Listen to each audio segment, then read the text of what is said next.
Hi అండి అందరికీ వరలక్ష్మి వ్రతం శుభాకాంక్షలు. మా ఇంట్లో మేము తయారు చేసుకున్న అమ్మవారు చాలా బాగుంది కదా. మీరు కూడా ఇలా తయారు చేసుకోవాలంటే ఈ వీడియోని స్కిప్ చేయకుండా చూడండి.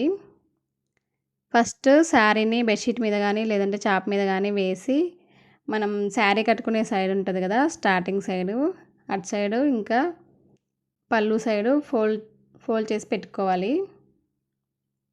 ఇది అందరికీ తెలిసిందే కదా, అందుకని చెప్పేసి నేను ఫోల్డింగ్స్ చూపించలేదు. నెక్స్ట్ బ్యాక్గ్రౌండ్ డెకరేషన్ కోసం వాల్ హ్యాంగింగ్స్ తీసుకున్నాను. ఇవి నేను తయారు చేసినవి ఇంటి దగ్గర. ఇవి తయారు చేసిన వీడియో కానీ కావాలంటే కామెంట్ చేయండి. నెక్స్ట్ మా పిల్లల చున్నీని చిన్న చిన్న కుర్చీలాగా పెట్టి మిడిల్లో ఒక థ్రెడ్ తోటి నాట్ వేశాను. ఇలా 2 సైడ్స్ చేసుకున్న తర్వాత నెక్స్ట్ ఒక పీట తీసుకొని దానికి పసుపు రాసి పద్మం ముగ్గు వేసుకున్నాను. దానిపైన పసుపు కుంకుమ వేసి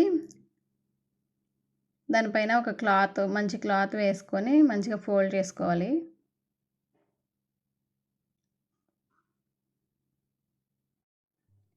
దానిపైన స్టీల్ బాక్స్ కానీ లేదంటే బిందె కానీ పెట్టి మనం ఫోల్డ్ చేసిన శారీ ఉంది కదా, కావాల్సిన హైట్లో పెట్టుకొని మిగతాది బాక్స్లోకి ఫోల్డ్ చేసుకోవాలి. తర్వాత ప్లీట్స్ అడ్జస్ట్ చేసుకొని దానిపైన ఒక బౌల్లో బియ్యం పోసుకొని పెట్టుకోవాలి.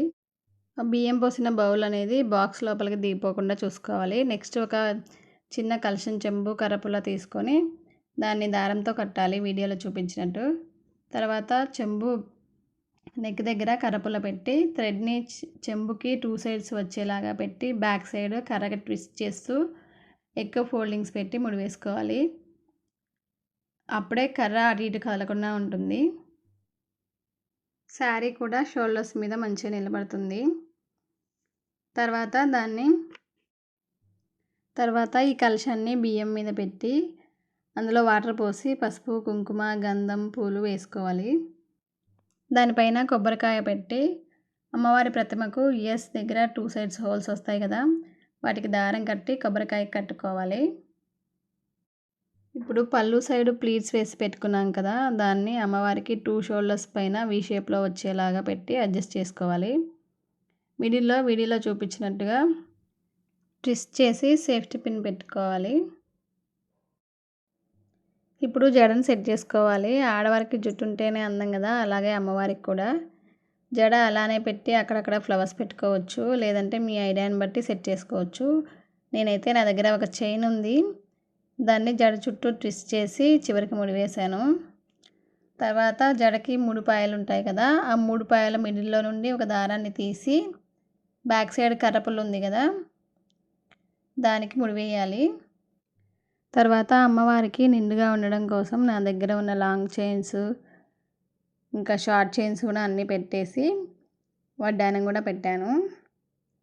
తర్వాత జడకి ఇయర్ రింగ్స్ ఉంటాయి కదా, వాటిని కూడా అక్కడక్కడ సెట్ చేసి ముక్కుకి ముక్కు పొడుగు కూడా పెట్టాను. మా అమ్మవారిది ఫేస్ కొంచెం చిన్నగా ఉంది. శారీ కట్టిన ప్రతిసారి శారీ ఏమో పొడవుగా ఫేస్ ఏమో చిన్నగా ఉన్నట్లు అనిపిస్తుంది.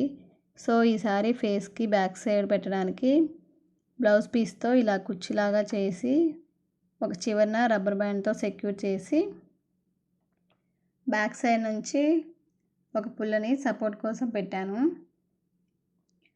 అలా పెట్టిన తర్వాత 2 కుర్చీలకు మధ్యలో కర్రను ఉంచి సేఫ్టీ పిన్ పెట్టుకోవాలి, లేదంటే స్టిఫ్గా ఉండదు. ఇలా పెట్టిన తర్వాత షోల్డర్స్ దగ్గర ఉన్న శారీకి ఈ బ్లౌజ్ పీస్కి పిన్ పెట్టాలి. వీడియో చాలా లెందీ అవుతుందని నేను కొన్ని క్లిప్స్ యాడ్ చేయలేదు. ఇక మా అమ్మవారు ఇలా రెడీ అయిపోయారు. మేము కూడా ప్రసాదాలు రెడీ చేసి మేము రెడీ అయ్యి పూజలో కూర్చున్నాను. మా హస్బెండ్ ఫోన్లో పూజ వీడియో పెట్టి తను చెప్తుంటే నేను చేస్తూ ఉన్నాను. పూజ అంతా అయిపోయిన తర్వాత మా అత్తయ్య మామయ్యల దగ్గర ఇద్దరం ఆశీర్వాదం తీసుకున్నాము. కానీ ట్విస్ట్ ఏంటంటే మా హస్బెండ్ దగ్గర ఆశీర్వాదం తీసుకోవడం మర్చిపోయాను నేను. తర్వాత ఈవినింగ్ టైంలో మా ఇంటి దగ్గర ఉన్న వాళ్ళందరికీ వాయనాలు పంచిచ్చాను. ఇప్పుడు మా పిల్లలు చేస్తారు చూడండి అమ్మవారికి క్యూట్ పూజ, చూసి ఎంజాయ్ చేయండి. Thank you for watching.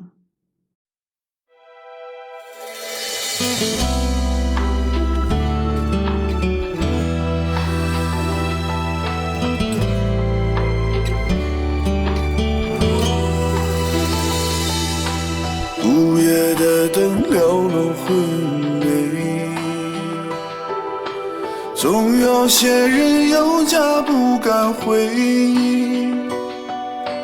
把孤单的床，凌乱的被，把自己久久无法入睡。瓶中的酒什么滋味？苦辣酸甜早已无所谓。一个人的夜，让酒作陪，独自喝下一杯又一杯。可寂寞的人容易醉，只有寂寞的人能体会。身边的人们来来回回，没人懂我的快乐伤悲。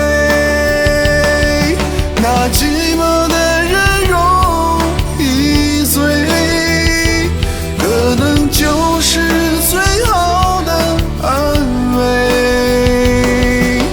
轻抚着手中冰冷的杯，不知道喝的是酒还是泪。